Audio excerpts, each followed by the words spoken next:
Hello বন্ধুরা, ভালো আছেন? আমরাও ভালো আছি। আজকে দিনে রুই মাছ দিয়ে সরিষা শাক রান্না করব।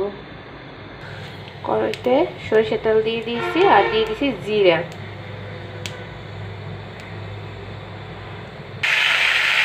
শাক কড়াইতে দিয়ে দিলাম।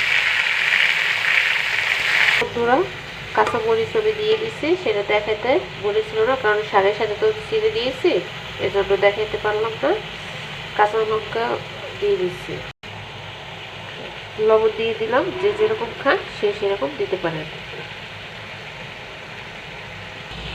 যেহেতু মাছ দেবো সেজন্য সামান্য একটু হলুদের গুঁড়ো দিয়ে দিলাম।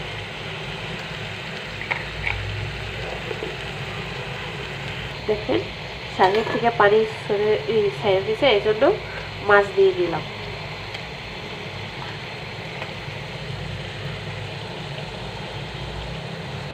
দেখেন বন্ধুরা, আমার শাক হয়ে গেছে, এখন নামাবো।